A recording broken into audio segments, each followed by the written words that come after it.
Mapagpalang umaga po sa ating lahat and good Monday.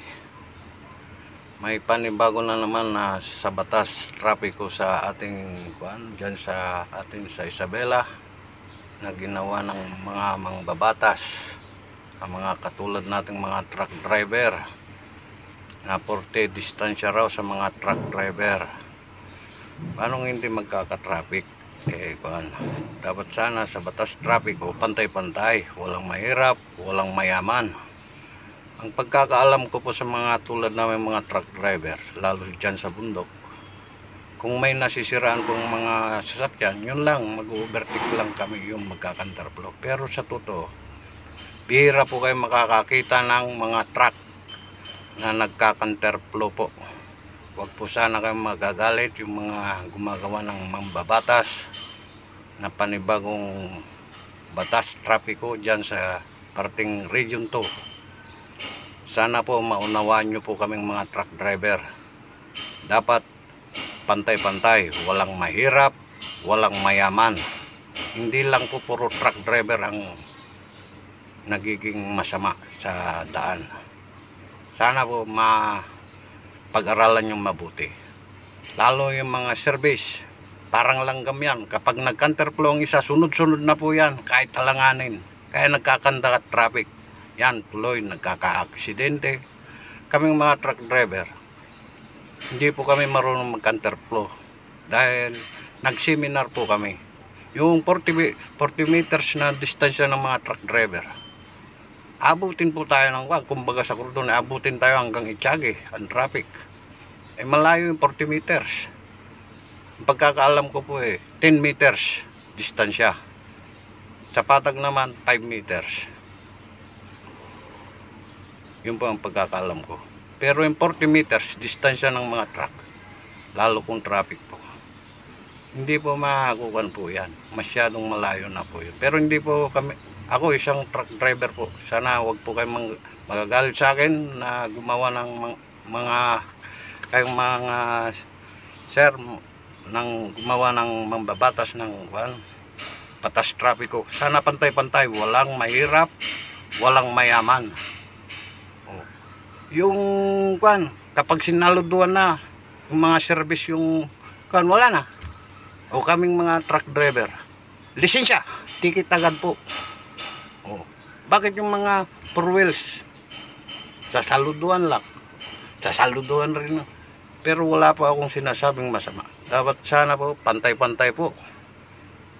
Puro truck driver na lang po ang bagsak ng Pero sa totoo po, kung may disiplina ang bawat isa na mga biyahero, mga service, hindi, parang langgam yan, sunod-sunod. Kapag nagkanterflow, sige, wala silang pakialam.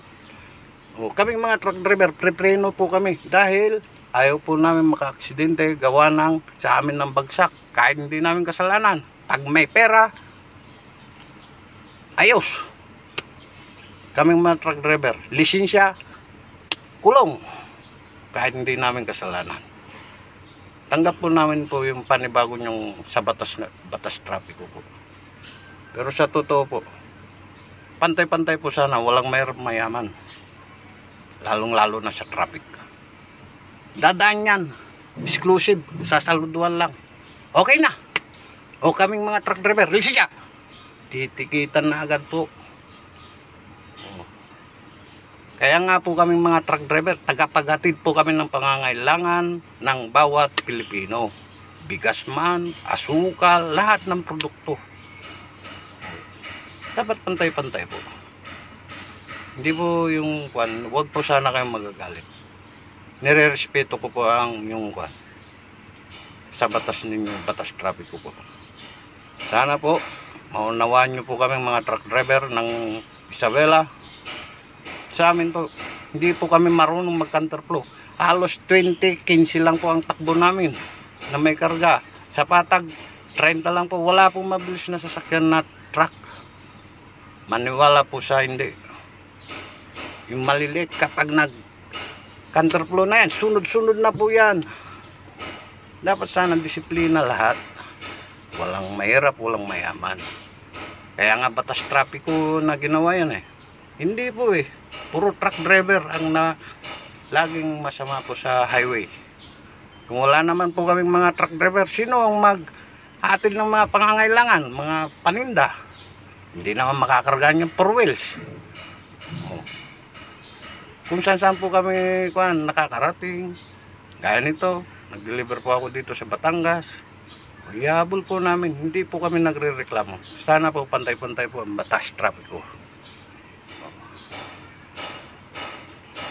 Kahit mahirap lang po kami mga truck driver, nakakaintindi po kami ng batas trapiko. Maniwala kasi hindi, yung mga 4 wheels sasaluduan lang, pas na yun. Bakit kami mga truck driver mag-counterflow lang, tikit na agad, kunting kamali, tikit. Paano na po kami naman? Ginagalang ko po ang batas trapiko na sinabatas niyo po. Sana po maunawaan niyo po kami ng mga truck driver ng Isabela. Kami po sinasabi lang namin po yung karga ng aming dibdib o bagay na kabutihan sa bawat isa. Thank you po. And God bless you po sa mga kapwa ko. Lalo na sa gumawa ng sa batas trapiko. Salamat po sir. And God bless you po. Bye bye.